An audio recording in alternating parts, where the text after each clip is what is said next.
16절, 17절 두 절 말씀입니다.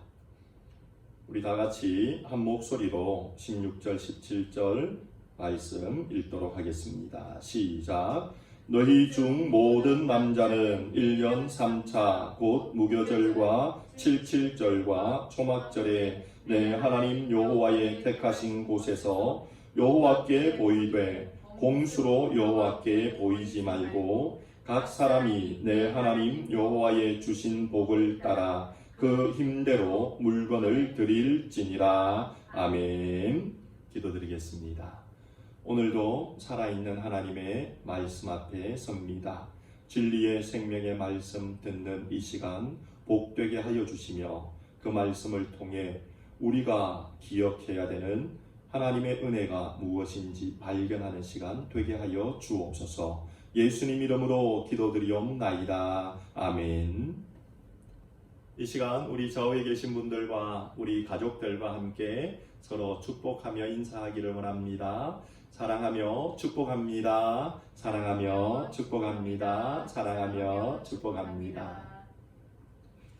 오늘 우리가 읽었던 신명기 16장의 말씀에는 하나님께서 이스라엘 백성들에게 특히 20세 이상 되는 남자들에게 반드시 지켜야 되는 계명을 말씀하여 주고 있습니다. 그것은 이스라엘 백성들 중에 1년에 3번은 꼭 하나님 앞에 나와야 한다라는 절기였습니다. 그것이 무엇입니까? 오늘 우리가 읽었던 16절 말씀에 종합적으로 나와 있습니다. 16절 말씀은 우리에게 그 날이 어떤 날이라고 말씀하여 주고 있습니까? 한번 보십시오. 그 날은 바로 무교절이며 77절이며 초막절이다 라고 말씀하여 주고 있습니다. 무교절과 77절과 초막절은 이스라엘 백성들이 평생에 기억하며 지켜야 되는 하나님께서 택해 놓은 절기이며 그리고 그날은 매우 중요한 의미를 가지고 있었습니다. 그렇기 때문에 무교절은 많은 사람들에게 유월절이라는 이름으로 친숙히 들려졌고 또한 77절은 오순절이라는 이름으로 불려지며 그리고 초막절은 장막절이라는 이름으로 불려지기도 합니다. 하나의 이름을 가진 절기가 아니라 2개 아니면 3개의 이름을 가진 동일한 절기가 있는 것은 그만큼 이 절기가 중요하다는 것입니다. 그런데 하나님께서는 이 절기가 되면 이스라엘의 20세 이상 되는 모든 남자들이 하나님 앞에 나와 하나님께 예물을 드리고 하나님을 보아야 된다라고 명령하여 주셨습니다. 그러면 이렇게 하나님께 이들이 나아올 때에 어떤 자세, 모습으로 나아와야 된다라고 명령하십니까? 오늘 16절의 말씀은 크게 2가지 자세를 말씀하여 줍니다. 첫 번째는 무엇입니까? 첫 번째는 하나님께서 택하신 곳에 나아와야 된다라고 가르쳐 주고 있습니다. 하나님은 이스라엘 백성들에게 하나님이 택하신 그곳에 나와서 내게 절기를 지켜야 한다라고 분명하게 말씀하시고 계시다는 것입니다. 하나님께서 택하신 곳에 나오라고 하셨던 이유가 무엇입니까? 그 이유는 이스라엘 백성이 하나님에게 선택받은 거룩한 자들이기에 이방 민족들과는 구별되이 행동해야 된다는 것을 하나님이 가르쳐 주기 위해 그러하셨다는 것입니다. 그 당시 이방 민족들, 특히 가나안에 정착하고 있었던 이방 민족들은 자기들 마음대로 자기들이 원하는 신을 만들었고 그리고 그 신을 자기들이 원하는 장소에 세워놓고 자기들의 방식대로 섬겼습니다. 이방인들의 신을 섬기는 모습이 그러하였는데 하나님은 이스라엘 백성을 그들과 구별하여 거룩하게 만들었기 때문에 그런 식으로 하나님을 섬기기를 원치 아니하셨던 것입니다. 그래서 하나님은 이스라엘 백성들에게 내가 너희들에게 택한 그곳에 가서 너희들은 이방인들과 달리 내가 원하는 그곳에서 내게 절기를 지켜야 한다라고 명령하여 주고 계신 것입니다. 왜냐하면 이스라엘은 이방인들과 구별된 거룩한 자들이었기 때문입니다. 하나님은 오늘날 우리에게도 동일하게 말씀하고 계십니다. 우리는 매 주일 정해놓은 장소 예배당에 나와 하나님께 예배를 드립니다. 제가 말씀드리기를 원하는 것에 오해가 없기를 원합니다. 제가 이렇게 말씀드리는 것은 모든 사람이 예배당에만 나와 예배드려야 하나님이 그 예배를 받으신다라는 의미로 말씀드리는 것이 아닙니다. 제가 말씀드리는 의미는 하나님 앞에 우리가 약속한 장소에 구별되이 나아오는 것이 거룩한 백성의 모습이라는 것을 말씀드리고자 하는 것입니다. 우리가 주일날 차를 몰고 예배 드리기 위해 예배당으로 올 때에 세상 사람들은 어떻게 합니까? 우리가 오는 방향과 다른 방향으로 세상 사람들은 골프장을 향하기도 하고 자신의 레저를 즐기기 위해 가기도 합니다. 그러나 우리는 하나님과 약속한 그 장소 예배당을 향해 하나님께 예배드리기 위해 그들과 구별되어 하나님께 나아오는 것입니다. 하나님은 이렇게 나온 주의 백성들을 거룩하다라고 말씀하여 주고 계신 것입니다. 그러므로 사랑하는 성도 여러분, 우리는 하나님께 약속한 장소에 예배드리기 위해 나오는 그 모든 순간순간이 하나님께 거룩함을 입고 있는 구별된 순간이라는 것을 잊지 말아야 됩니다. 그렇기 때문에 교회에 나와서 예배드리는 것, 예배당에 나와서 예배드리는 것은 중요한 것입니다. 그런데 코로나 사태로 해서 나오지 못하여서 저도 그러지만 우리 성도님들도 얼마나 마음이 아픈지 짐작이 갑니다. 하나님께서 빨리 이 일을 정리해 주셔서 하나님의 약속한 예배당에 우리 모두가 세상 사람들과 구별된 모습으로 나아오는 그때가 속히 올 수 있도록 우리 함께 기도하기를 원합니다. 또한 이스라엘 백성이 하나님께 나아올 때에 두 번째 조건이 있었습니다. 그것이 무엇입니까? 그것은 빈손으로 나와서는 안 된다는 것입니다. 하나님께 나올 때에 풍족히 얻은 재물을 가지고 나아오라는 것입니다. 왜 하나님께서 그렇게 명하셨습니까? 하나님은 하나님께 하나님의 백성들이 나아올 때에 하나님을 경외하는 모습으로 나아오기를 원하셨기 때문입니다. 자, 하나님을 경외하는 모습, 하나님을 경외함이 무엇이라고 말씀을 드렸습니까? 지난주 설교 때에 우리 성도님들은 들었던 것을 한번 되새겨 보시기 바랍니다. 하나님을 경외함, 하나님을 경외함이란 하나님을 하나님으로 인정하고 그 때문에 하나님께서 명하시는 말씀에 귀를 기울이고 귀를 기울여 들었다면 그것을 실천하여 순종함으로 얻은 결과에 대해 하나님께 온전히 감사를 드리는 것이 하나님을 경외하는 삶이다라고 말씀을 드렸습니다. 조금 복잡할 수 있지만 좀 단순하게 생각하면 매우 쉽게 이해가 됩니다. 하나님을 하나님으로만 인정한다면 우리는 그 말씀을 들을 수밖에 없고 들었다면 행할 수밖에 없는 것입니다. 행하여서 하나님이 우리에게 주시는 복을 누리는 사람은 누구나 그 복에 대해 감사를 올릴 수밖에 없습니다. 하나님은 그런 경외를 우리에게 받기를 원하고 계시다는 것입니다. 하나님께서 이스라엘 백성들에게 내리신 복에 대해 이스라엘 백성이 이제 하나님께 많은 것을 가지고 나와 올려드리는 이 절기, 하나님은 그 올려드리는 빈손으로 오지 아니하는 그 백성들을 보며 하나님께 감사드리는 그 백성들을 보며 이들이 하나님을 경외한다는 것을 아시고 이들에게 복을 내려 주셨던 것입니다. 그러므로 이스라엘 백성들은 하나님께 나올 때에 빈손으로 오면 안 되었습니다. 하나님께 드릴 것을 가지고 감사로 하나님을 경외함으로 배우러 나와야 되었던 것입니다.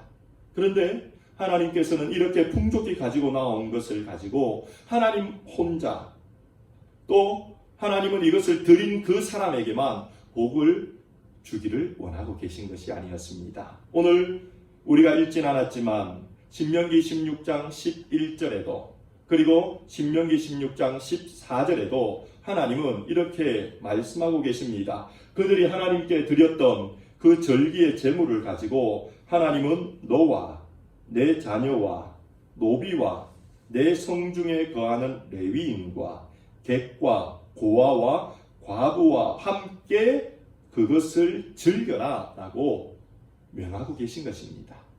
왜 하나님이 그렇게 명하셨습니까?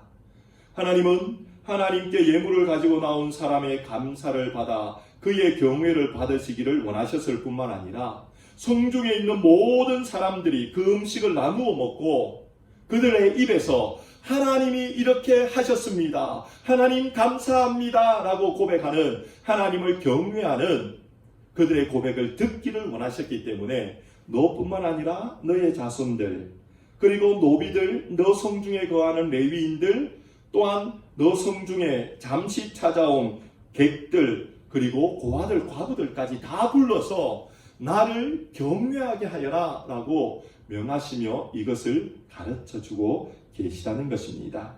그러므로 사랑하는 성도 여러분, 우리는 기억해야 됩니다.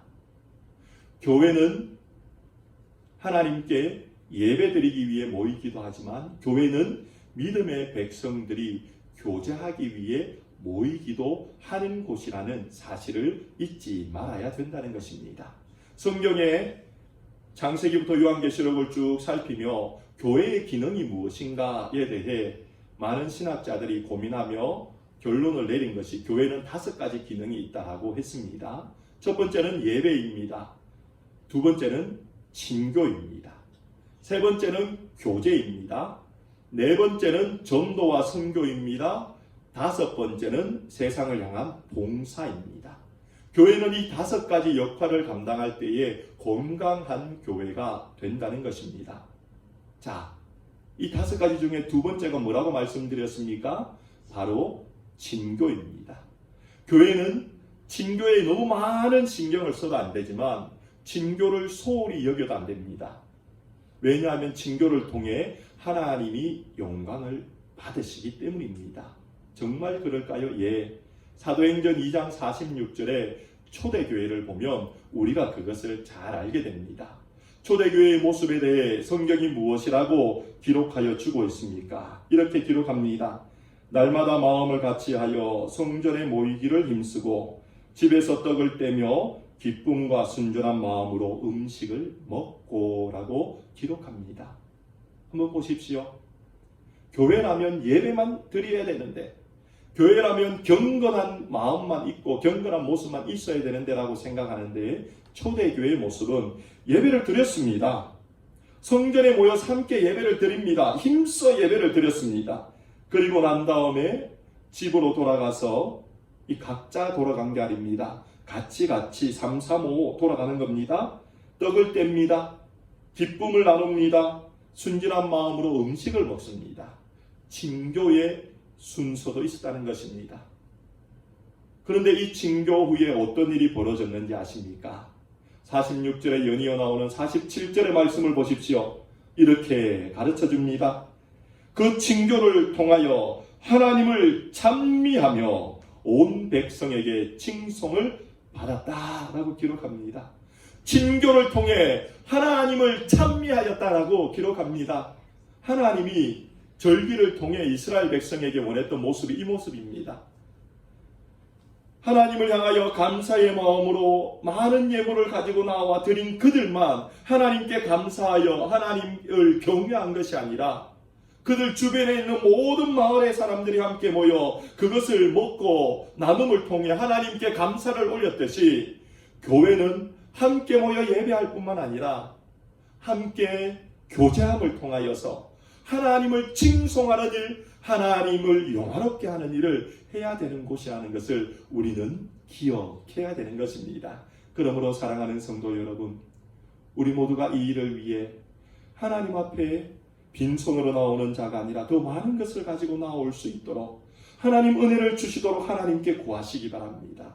그리고 하나님 은혜를 주셨다면 내 가정을 위하는 자가 아니라 우리 성중에 있는 레위인들, 객들, 고아와 과부들 모두를, 노비들까지 불러서 하나님 앞에 함께 하나님을 경외하는 자리에 갈 수 있도록 나누어주는 우리들이 되어야 되는 것입니다. 그로 인하여 오직 하나님만 영광 받으시고 우리는 오직 하나님께만 영광 올리는 자들이 되어질 수 있다는 사실을 믿으시기 바랍니다. 이렇게 이스라엘 백성들은 무교절에 77절에 또한 초막절에 하나님 앞에 나와야 되었습니다. 저는 오늘 성도님들과 함께 이 절기를 간단하게 한번 살펴보기를 원합니다. 사실 이 절기 하나를 가지고 한 주일 아니면 두 주일까지 설교할 수 있습니다. 그러나 저는 오늘 우리가 읽었던 본문에 이 절기들이 나오기 때문에 짧게나마 우리에게 중요한 교훈이 되는 핵심적인 것을 한번 살펴보기를 원합니다. 첫 번째는 오늘 성경에 어느 날이 나옵니까? 무교절이 나옵니다. 무교절. 이 날은 유월절이라고도 불리기도 하며 우리가 살고 있는 달력의 약 3월 정도에 있는 날입니다. 무교절이란 말은 빵에 이 이스트를 넣지 아니하고 이스트 없는 빵을 먹는 날을 의미하는 것입니다. 왜 이들은 빵에 이스트를 넣지 아니하고 그 빵을 먹었을까요? 하나님께서 이스라엘 백성을 출애굽시키실 때에 하나님은 이스라엘 백성에게 이렇게 명하셨습니다. 너희가 급하게 애굽을 나가야 되기 때문에 너희는 빵에 이스트를 넣지 말고 너희들은 무교 전병을 반죽하여서 내가 나가라고 하는 그때에 속히 나가라 라고 명하셨습니다. 그리고 하나님은 주권적이고 강권적인 역사로 그날 밤 그들을 빨리 출애굽시켜 주셨습니다. 사실 이스라엘 백성들은 빵을 구울 때에 그 빵에 분명하게 이스트를 넣었습니다. 그래서 빵이 어느 정도 부풀어 오르면 빵을 구워서 부드러운 빵을 항상 먹었습니다. 그런데 그날만은 빵을 발효시킬 시간이 없었기 때문에 하나님이 강권적으로 이스라엘 백성을 급하게 출애굽시켜야 되었기 때문에 하나님은 그 안에 발효되지 아니한 무교 전병을 준비하여 출애굽할 것을 명령하여 주셨던 것입니다. 이스라엘 백성들은 이 무교절기가 되면 7일 동안 이 발효되지 아니하는 빵을 먹어야 되었습니다. 그리고 쓴나물을 먹어야 되었습니다. 애굽의 고통을 생각하며 그것을 먹었던 것입니다. 그런데 이 무교절은 또 다른 말로 유월절이라고 불리기도 합니다. 유월이 무엇입니까? 그것은 넘어간다는 의미입니다. 유월절을 영어로는 Passover라고 이야기합니다. 그걸 또 다른 말로는 Pass without touching 이라고 이야기합니다. 우리가 잘 알고 있듯이 하나님께서 애굽에 10번째 재앙을 내리실 때에 한밤중에 하나님께서 모든 애굽에 있는 장자들 처음 난 것들은 다 죽이셨습니다. 그러나 하나님께서는 이스라엘 백성에게 명하신 대로 어린 양을 잡아 임방과 문설주에 그 피를 바른 그 집은 하나님께서 죽음 없이 넘어가도록 하여 주심으로 애굽의 모든 백성의 처음 난 것들은 다 죽이셨지만 이스라엘의 처음 난 것들은 다 넘어가심으로 지켜주셨습니다. 그 유월절의 은혜가 무교절을 지키는 이스라엘 백성들에게 늘 새겨져 있었습니다. 하나님께서 강권적으로 그들을 구원하시고 하나님께서 그들을 사랑하심으로 죽음에서 구원하여 주신 은혜, 그것이 무교절 유월절의 은혜였던 것입니다. 이스라엘 백성들은 이 절기를 지킬 때마다 하나님이 나를 강권적으로 구원하여 주셨고 하나님이 나에게 죽음이 아닌 영생의 복을 주고 계시다는 것을 그들은 고백하는 것입니다. 사랑하는 성도 여러분, 우리들도 이 유월절을 생각할 때마다, 무교절을 생각할 때마다 그 하나님의 은혜를 생각하게 됩니다. 하나님께서 나를 부르셨던 그때를 한번 생각해 보십시오. 여러분들이 계획하고 준비하였던 때에 하나님은 그래 너가 준비되었기 때문에 내가 너를 불러줄게라고 하시며 여러분을 부르셨습니까? 아니면 여러분이 알지 못하는 죄 중에 거할 때에 부지불식간에 여러분들이 상상할 수 없는 그 순간에 하나님이 여러분을 찾아오셔서 내가 너를 건져 구원하여 주고 내가 너에게 영생의 복을 주겠다라고 강권적으로 하나님이 일하여 주셨습니까? 우리는 내 힘으로 구원을 받을 수 없는 자들입니다. 하나님께서 주권적으로 강권적으로 우리에게 구원의 복을 주셔야 구원의 은혜를 경험할 수 있는 자임을 우리는 너무나 잘 알고 있습니다. 그것이 무교절과 유월절의 은혜를 통해 우리에게 기억함이 되는 것입니다. 사랑하는 성도 여러분, 하나님께서 주권적으로 강권적으로 내 영혼을 구원하셨다는 은혜를 유월절을 기억하며 잊지 아니하는 저희들이 되기를 주님의 이름으로 축원드립니다. 이스라엘의 두 번째 지켜야 되었던 절기는 무엇입니까? 그것은 바로 77절입니다. 77절. 이날은 오순절이라고 불리기도 합니다. 77절. 왜 77절이라고 부르는지 아십니까? 이 말씀을 준비하는데 저희 집에 한 아이가 와서 77절? 이러면서 의아해 하더라고요. 예, 그렇습니다. 앞에 7은 일주일에 7일을 의미하는 7입니다. 뒤에 7은 7주를 의미합니다. 그러면 이게 며칠을 의미하는 날입니까? 7 곱하기 7은 49입니다. 49일째의 날을 의미하는 것입니다. 언제부터 49일이냐 하면 6월절부터 49일을 헤아리는 날이며 6월절을 지난 안식일부터 50일째 되는 오순절의 날이 77절로 지킨 날입니다. 이 77절은 이스라엘 백성에게 하나님께서 밀을 수확하게 하여 그 밀의 수확을 다 마친 다음에 그 은혜를 감사로 올려드리게 만든 절기였습니다. 그러므로 이스라엘 백성들은 밀을 수확한 것을 가지고 하나님께 나아와 감사의 표시를 올렸습니다. 그런데 이 77절은 그 의미만 있는 것이 아닙니다. 한 가지 더 의미가 있습니다. 중요한 의미가 있는데 그게 무엇이냐 하면 이스라엘 백성이 출애굽하고 난 이후에 하나님과 언약을 맺는 시내산에 도착합니다. 그 시내산에 도착했던 그때가 언제냐 하면 77절의 절기와 거의 유사하다는 것입니다. 이스라엘 백성이 출애굽하고 난 이후에 2달 정도에 걸쳐서 시내산에 도착하게 되고 그곳에서 하나님은 이스라엘 백성들의 대표인 모세를 만나 주심으로 그에게 십계명을 주시고 그와 함께 이스라엘 백성 전체와 언약을 맺어 주시는 그 놀라운 일이 77절 절기 때에 있었다는 것입니다. 그렇기 때문에 77절은 밀추수에 대한 하나님에게 감사를 올리는 날이기도 했지만 또 다른 중요한 의미는 언약을 맺어주신 하나님을 기억하며 감사를 드리는 절기였습니다. 사실 이 언약은 하나님은 아브라함과 함께 처음에 맺어주셨던 언약입니다. 그리고 이 언약은 모세와 함께 다시 한번 맺어주신 언약이고 이스라엘 백성이 이 언약을 파기하자 다윗의 때에 하나님은 다시 한번 언약을 맺어주셨고 또 이스라엘 백성이 파기하자 이제 하나님은 사람이 파기할 수 없는 새 언약을 맺어주셨습니다.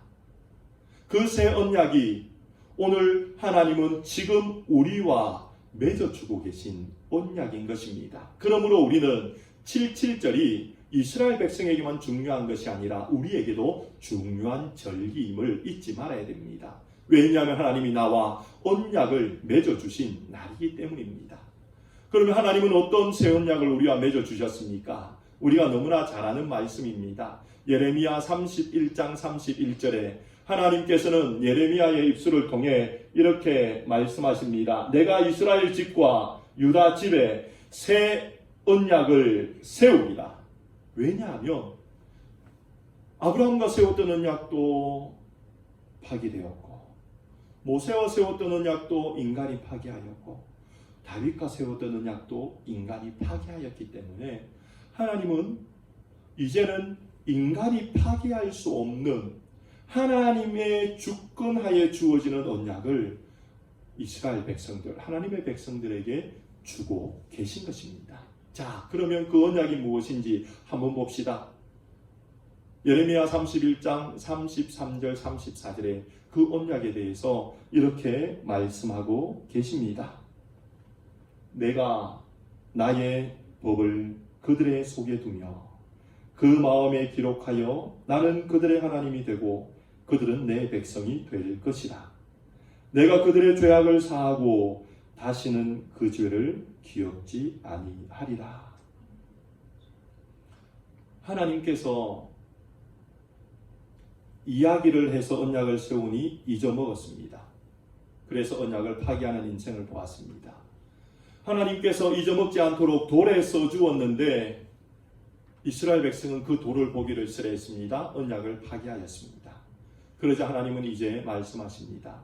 내가 내 언약을 너희들이 지울 수도 없고 너희들이 부숴버릴 수도 없는 너희의 마음 속에 기록하여 너희의 마음 속에 기록하여 너희로 기억나게 하며 너희로 그 말씀을 깨닫게 하며 너희로 그 말씀을 따르게 할 것이다 라고 말씀하여 주고 계신 것입니다.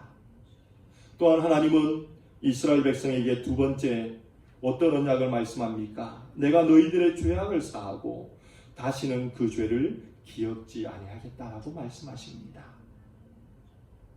언제 이 새 언약이 완성이 되었습니까?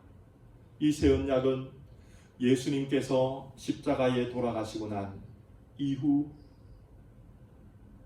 예수님의 부활부터 77절이 있는 오순절 때에 성령이 임하여 주심을 통하여서 이 언약이 완성이 되어졌던 것입니다. 성령이 임하여 주심을 통하여서 오순절 성령이 임하여 주심을 통하여 이 언약이 온전히 완성되어졌다는 것입니다. 예수님께서 요한복음 14장에 하셨던 말씀을 우리는 기억해야 됩니다. 보혜사 그가 오시며 내가 너희에게 말한 모든 것을 기억나게 하고 내가 너희에게 말한 모든 것을 가르치시리라. 유월절 어린 양으로 돌아가셨던 예수님께서 77절이 되는 오순절날 성령을 통하여 새 언약을 완성하여 주고 계시다는 것입니다.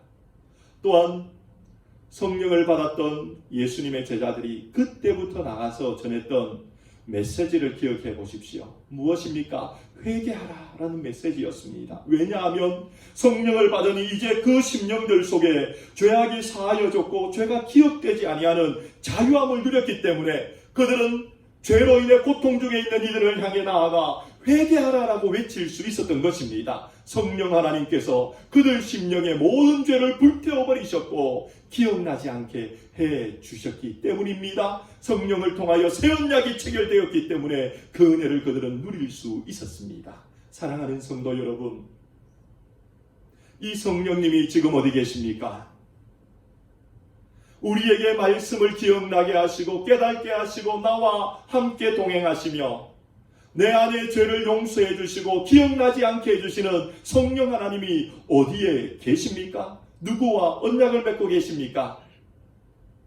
바로 나입니다. 바로 여러분입니다. 바로 우리들입니다. 어떻게 그것을 알 수 있습니까? 성령님이 내 안에 있다는 증거, 내가 성령으로 인하여서 새 언약 맺은 백성이 되었다는 증거, 그것을 고린도전서 12장 3절은 이렇게 말씀하고 계십니다. 무엇입니까?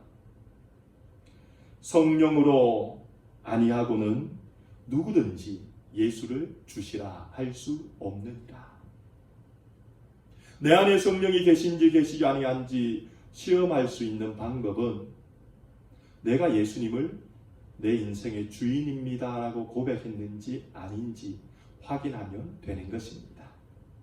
왜냐하면 성령 하나님의 임재가 아니면 어느 누구도 예수님을 내 인생의 주인으로 고백할 수 없기 때문인 것입니다. 자, 여러분들이 한번 여러분들 자신을 보시기 바랍니다. 우리 성도님들은 예수님을 내 인생의 주인으로 고백하고 계십니까? 다시 한번 질문드립니다. 우리 성도님들은 예수님을 내 인생의 주인으로 믿고 고백하고 계십니까? 그러하다면 여러분들은 성령을 통하여 새 언약된 백성이 되었습니다.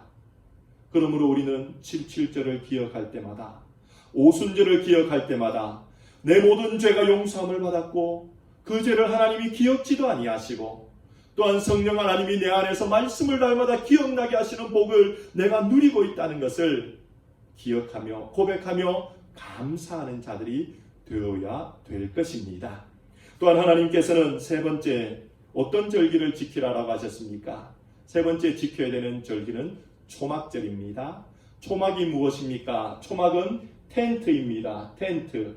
그래서 초막절은 장막절이라고 부르기도 합니다. 이때는 오순절부터 이제 약 4달 후인 10월달 포도와 올리브를 수수하고 난 이후에 포도밭에 이스라엘 백성은 초막을 만들어서 초막절을 7일간 지켰습니다. 그런데 이 초막은 어떻게 만드는가 하면 여기 보이는, 잘 보이지 않겠지만 버들 잎을 가지고 초막의 지붕을 이어서 만듭니다. 한번 생각해 보십시오. 버들 잎을 가지고 좌우는 천으로 두르고 버들 잎을 가지고 초막의 지붕을 덮을 때에 그 초막의 지붕은 어떠할까요?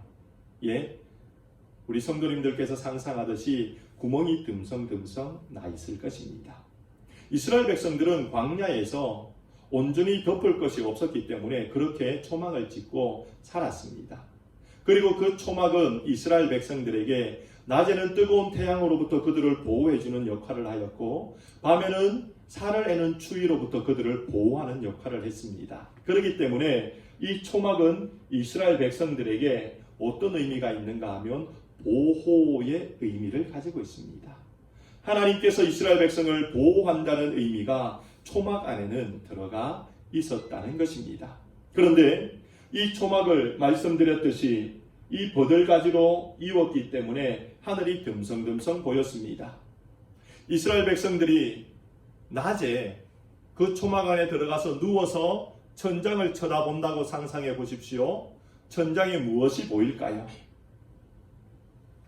깜깜한 초막 안에서 천장을 볼 때에 밖에서 들어오는 빛이 하늘에 마치 은하수처럼 반짝반짝 빛나게 보였을 것입니다. 그 별들을 보며 이스라엘 백성이 무엇을 생각했는가 하면 하나님이 나를 지금도 저렇게 보호하고 계신다라고 그들은 생각했습니다. 그래서 유대인의 속담 중에는 이런 속담이 있습니다. 해가 지면 하나님께서 별들의 텐트를 펼치셔서 우리를 보호하고 계신다. 유대인의 이 속담이 참 아름답지 않습니까? 밤이 되면 하나님께서 하늘의 별들의 텐트를 펼치셔서 우리를 보호하고 계신다. 이 속담에 근거해서 이스라엘 백성들은 낮에 이 초막 안에 들어가서 천장이 반짝반짝 빛나는 햇볕 때문에 하나님이 그들을 보호하시는 것을 그들은 누릴 수 있었고, 밤이면 정말 그 안에 들어가서 틈틈 사이에서 보이는 아주 자그마한 반짝이는 별들을 보며 하나님이 그들을 보호하시는 것을 그들은 초막절마다 경험할 수 있었던 것입니다. 사랑하는 성도 여러분, 이스라엘 백성을 하늘에 별을 펼치셔서 별들의 천막으로 보호하셨던 하나님은 오늘 우리도 동일하게 보호하고 있다는 사실을 믿으시기 바랍니다. 하나님은 지금도 우리들에게 하늘의 별들의 텐트를 펼치심으로 우리를 낮의 더위로부터 보호하여 주고 계시고 밤의 추위로부터 보호하여 주고 계십니다. 하나님은 별들의 텐트를 펼치심으로 우리를 코로나로부터도 보호하여 주시고 물질적인 어려움으로부터도 보호하여 주고 계신 것입니다. 하나님은 지금 하늘의 별들의 텐트를 펼쳐 주심을 통하여 우리를 육신의 연약함으로부터도 보호하여 주시고 마음의 많은 상처로부터도 보호하여 주고 계심을 믿으시기 바랍니다. 사랑하는 성도 여러분, 우리들도 이 이스라엘의 세 가지 절기를 늘 기억해야 됩니다. 왜냐하면 이 절기를 기억할 때마다 하나님께서 우리에게 주시는 참 평안의 복을 누릴 수 있기 때문인 것입니다. 예레미야 6장 16절의 말씀은 우리에게 이렇게 말씀하고 계십니다. 우리 다 같이 한 목소리로 읽도록 하겠습니다. 시작. 너희는 길에 서서 보며 옛적 길 곧 선한 길이 어디인지 알아보고 그리로 가라. 너희 심령이 평강을 얻으리라. 아멘. 하나님께서 하나님을 떠나 고통당하고 있던 이스라엘 백성들, 하나님을 싫어 미워하며 하나님으로부터 등을 돌리며 이방을 향해 있던 백성들에게 이렇게 간절한 말로 그들에게 호소하고 계십니다. 너희는 길에 서서 보며 옛적 길 곧 선한 길이 어디인지 알아보고 그리로 가라. 이방을 향하던 그 길을 가다가 거기에 멈추어 서서 하나님은 돌아보아 너희 옛적에 너희들의 길이 어떠했는지 보고 너희들에게 지켜야 될 선한 길이 어딘지 보고 그 길로 가라라고 요청하고 있습니다. 그 길은 무교절을 지켰던 그 길이며 그 길은 77절을 지켰던 그 길이며 그 길은 초막절을 지켰던 그 길이었습니다. 하나님이 너희들이 그 길을 쫓아 다시 갈 때에 내가 너희 심령에 평강을 주겠다라고 말씀하고 계십니다. 사랑하는 성도 여러분, 하나님께서는 우리에게 무교절을 통하여서 강권적인 하나님의 구원의 역사를 기억하기를 원하고 계십니다. 하나님은 우리에게 77절을 통하여서 우리의 심령에 살아계신 성령을 기억하게 하시고 새 언약을 맺어 내 죄를 용서하여 주시고 기억지 아니하시는 하나님의 은혜를 깨닫기를 원하고 계십니다. 하나님은 우리에게 초막절을 통하여 하늘의 별들을 천막으로 쳐서 나를 지키고 보호하고 계신 하나님을 기억하며 경험하기를 원하고 계신 것입니다. 이곳에 있는 우리 모든 성도님들은 이 놀라운 절기를 통하여 주시는 하나님의 은혜를 기억함을 통하여 우리의 심령에 참 평강을 주시는 하나님의 은혜를 누리는 복을 경험하기를 주님의 이름으로 축원드립니다. 기도드리겠습니다. 좋으신 하나님 감사드립니다. 하나님께서 우리에게 옛적 길로 돌아가며 그때에 내가 너희에게 베풀어준 은혜가 무엇인지 돌아보고 그 길에 서라라고 명령하여 주셨습니다.